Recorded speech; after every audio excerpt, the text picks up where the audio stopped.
The law of nature and the evolution of the soul. GI, the energy of matter. In GI, the energy of the non-material. What are we, as human beings, searching for? We wander in search of teachings that have mass and substance. We are not searching for a place. What truly benefits us is substantial teachings. We can go anywhere in pursuit of this, even flying to America, spending all our expenses, or even selling our home if necessary, just to seek the truth. This is the era we live in today. Many places may be well structured and aesthetically pleasing, but they lack truth. That is why we all wander. There is no truth that aligns with us today. This does not mean that there was no truth in the past. Do not misunderstand my words, there was truth in the past. However, just as there is truth that we seek in elementary school and different truth we seek in high school, the quality of truth must match the stage we are in. Learning something too advanced too soon is not appropriate. At that stage, what is needed is the truth that fits. For example, there is a time when we must learn from our parents. At that moment, our parents are like gods to us. Can a young child understand the concept of a deity? To them, their parents are gods because they are essential to their growth. A god is not some distant entity, it is whatever is truly needed by us. That is why, in childhood, parents are like gods, and their teachings are the highest form of truth. However, when we are in high school, we must be taught what is appropriate for that stage. The right knowledge and teachings should be given to us at the right time, making our teachers and guides worthy of respect. But if parents continue to repeat the same teachings meant for a child even when we are older, we eventually set them aside and seek greater truth. How does someone who was once seen as a god become set aside? The reason is that, in today's world, there is no guidance with substance. As humans, we are evolving beings, always striving for growth and progress. That is the essence of our soul.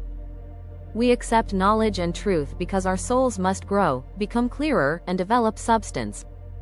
The reason we undergo reincarnation is so that our souls can continually improve in substance. Some may find the concept of my soul strange. Why? Because, based on our current understanding, human beings consist of the self and a material body. We have GI, the energy of matter, and NGI, which is the energy of the non-material. These two are combined within us. NGI, which is our true self, is non-material energy, which is why it is invisible. GI, being material energy, is visible, our physical body can be touched and seen. NGI, however, cannot be touched or seen. This is what we call the soul. When our body and soul separate, we refer to what remains as the soul. Right now, I am in this place, but if all material aspects were removed, what would remain? Only the soul. That is my true self. The material body returns to the natural world, but the soul remains.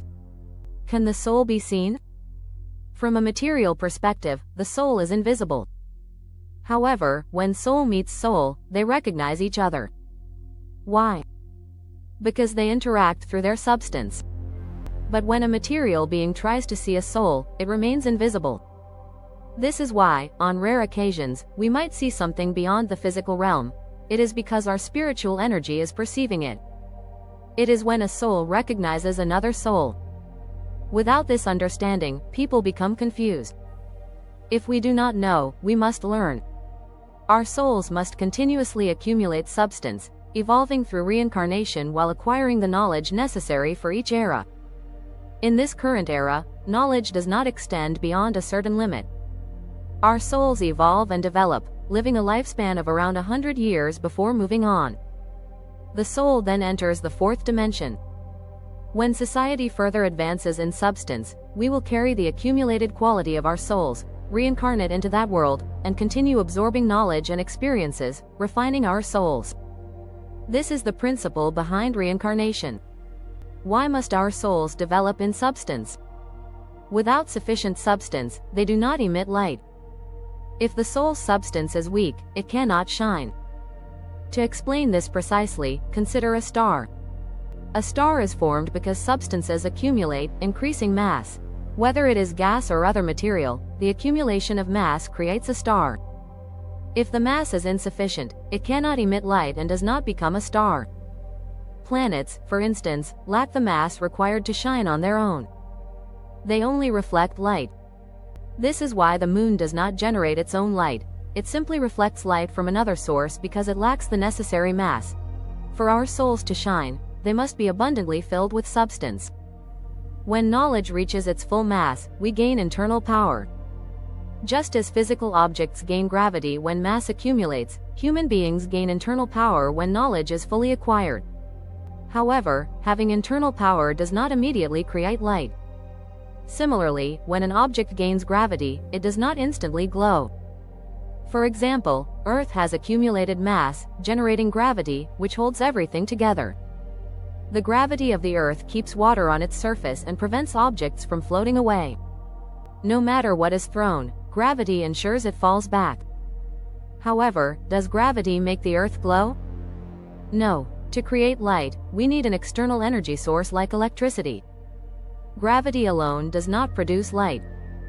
Similarly, when greater mass accumulates, a unique transformation occurs, a density forms, leading to physical reactions. Once the density strengthens, physical phenomena begin to emerge. This transformation causes ordinary material to turn into extraordinary substances with powerful interactions. A tremendous force is created, and when collapse and contraction occur, light is eventually emitted. This is how celestial bodies are formed. For human beings, the accumulation of internal power follows the same principle. Just as mass generates gravity, our knowledge and experience build internal power. This is why we study and seek truth, because through learning, we develop internal power. In our current era, people have already accumulated a great deal of knowledge. We have reached a stage where we no longer need to absorb books the way we once did. Previously, we read extensively to gather knowledge. But now that we have accumulated internal power, we can understand things quickly, often with just a glance. That is why people today read articles and internet content swiftly, absorbing only what is necessary. This happens because we already possess enough internal power to grasp concepts without deep reading. However, the next stage is not just accumulating knowledge, it is about emitting our own light. When internal power is fully cultivated, it is time to shine. At this stage, we no longer seek knowledge from books but instead listen to words of truth. We must hear the words of those who convey the truth that aligns with our current era. This is the true principle of nature, the law of nature. The law of nature and the evolution of the soul, simplified summary. 1. We seek truth, not just a place. People wander in search of teachings that benefit them. Many places have a good outward appearance, but true wisdom is rare. If we can find truth, we are willing to go anywhere, no matter the cost. 2. Truth changes according to time and growth. For a child, the teachings of parents are the highest truth. As we grow, we need more advanced truths. The right teachings must match our stage of growth to be truly helpful. 3. The relationship between the soul and the body. Humans consist of a physical body, material, and a soul, non-material. The body is visible, but the soul is invisible. When the body and soul separate, we call what remains the soul. Souls can recognize each other, but from a material perspective, the soul is unseen. 4. The soul must continuously grow. Through reincarnation, we enhance the quality, substance, of our soul. As the soul evolves, it becomes clearer and stronger. The purpose of reincarnation is to accumulate wisdom and advance the soul. 5. The importance of the soul's substance. A star shines because it has enough mass. Without enough mass, a celestial body cannot shine and remains just a planet. Similarly, humans must accumulate inner power, knowledge and experience, to shine. 6. When inner power grows, understanding becomes easier. When we lack inner power, we must read and study a lot.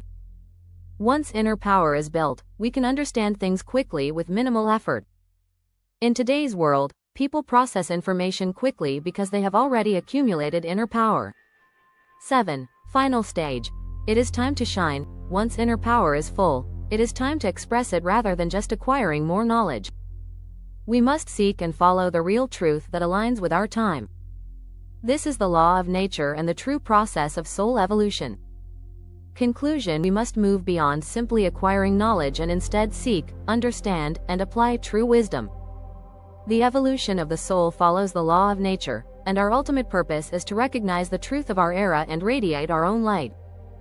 I wrote the story based on the above article. Sci-fi spiritual novel Seekers of Light. Research station floated in the vast darkness of space. Humanity had long since outgrown its confinement to Earth. They explored the stars and accumulated vast knowledge. However, the more science advanced, the more humanity faced the ultimate question: what is our true essence? Space expedition Astra X was en route to Lumina, a planet that emitted its own light. Scientists attempted to explain this phenomenon through conventional physics, but the planet's radiance defied existing theories. It exhibited no nuclear fusion, no detectable radiation, yet Lumina shone brilliantly in the cosmic void. Aboard the ship was a team of elite scientists, astrophysicists, quantum mechanics experts, and Dr. Ethan, a neuroscientist specializing in consciousness and energy. What if this planet is connected to our souls? Ethan pondered aloud. As Astra X approached Lumina's orbit, the crew experienced something unimaginable. The closer they got, the more they could sense each other's thoughts. It was as if spoken words were unnecessary. At first, the team was startled, but soon, it felt completely natural. "Are we communicating telepathically?" one researcher asked. "You could call it that," Ethan replied, raising his hand.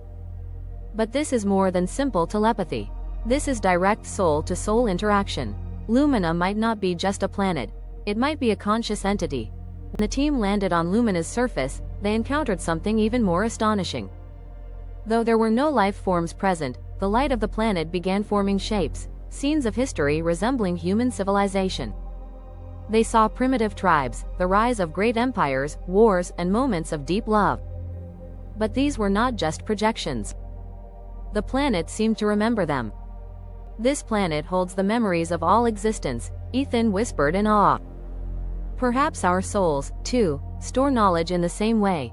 At that moment, Lumina's glow intensified, and a towering form materialized before them. It bore a resemblance to humanity but exuded an undeniable cosmic presence. "Who are you?" The being's voice echoed directly in their minds. Ethan steadied himself and answered, "We are humans from Earth. We came here to study you." "Study?" The being's tone was gentle yet firm. "No, you have come to awaken." The team was puzzled. "Awaken to what?" "You see matter and soul as separate, but they are one," the being explained. "You are here to learn truth, cultivate inner strength, and become beings of light." Ethan's mind raced. Beings of light? Gaining knowledge and understanding truth is not merely an academic pursuit, the being continued.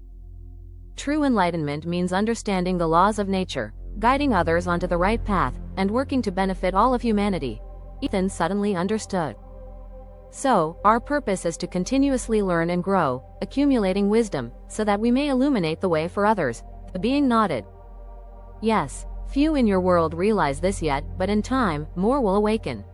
When that happens, you will not simply be humans, you will be those who shine in the darkness." A brilliant light engulfed the team. For a moment, their consciousness expanded beyond all limits. They glimpsed the cycles of life and death, the flow of existence, and the deeper meaning behind their own journeys. But then, just as quickly, they found themselves back aboard Astra X, as if waking from a dream. Yet, from that day forward, each member of the expedition was changed. They were no longer just scientists, they had become true seekers of knowledge and wisdom. Back on Earth, Ethan sat in his study and wrote in his journal, "Our ultimate purpose is not mere survival, but to become beings of light, guiding humanity toward truth and righteousness." He looked up at the stars and smiled. He finally understood. The future of humanity was not just technological progress but the evolution of the soul, spreading truth, leading with wisdom, and illuminating the path for all.